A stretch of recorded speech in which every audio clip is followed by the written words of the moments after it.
now to some very interesting comments from clinical psychologist Kathy Nickerson, who has listed the 4 telltale signs that a divorce could be looming over your marriage. That's right. In the week that it emerged that we have more single-parent families than ever, is marriage an outdated concept? Is monogamy dead?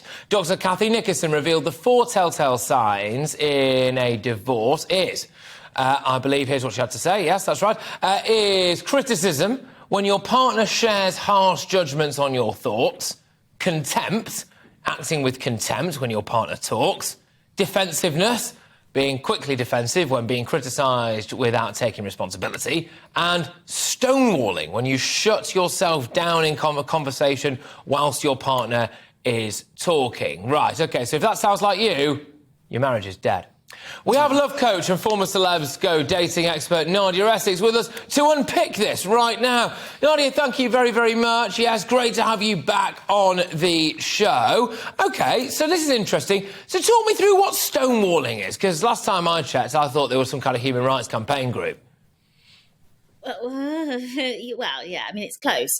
But it's none of these buzzwords are new. It's all very, like, old school style communication. So stonewalling is basically when someone is speaking to you and you're just not having any of it. You won't listen. You're putting like a stone wall up. You're leaving the conversation, leaving the room, and it's just there's no option. There's no olive branch. There's no way to communicate, and it's just not conducive to like a healthy relationship.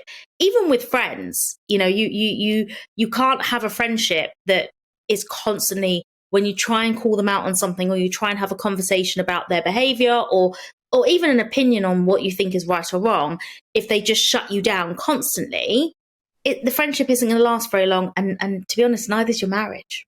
No, absolutely. Now, contempt. Contempt is a big one, because I do feel for people sometimes, though, when they've been with someone for like 60 years, you get 2 types of people. They go, oh, we've never had an argument. Well, what a dull life you must have there. Oh, you've never had an argument. What do? You just don't. You're just outside mowing the lawn, she's inside reading. You know, that must be dull as hell, to be perfectly honest with you. But I suppose contempt, you know, is it natural to grow to hate each other?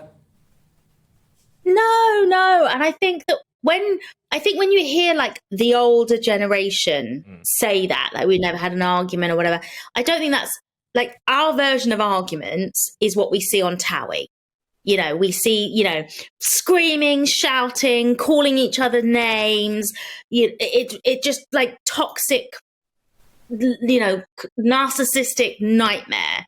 Whereas it just didn't happen. Like their version of arguments is disagreement. And so when they say that they've never had an argument, of course they've disagreed on stuff, but they've never had an argument to the point where there's no return. And I think the generation of these years and the generations coming up, it's so easy to jump into calling, name calling, being, you know, misogynistic and sexist both ways.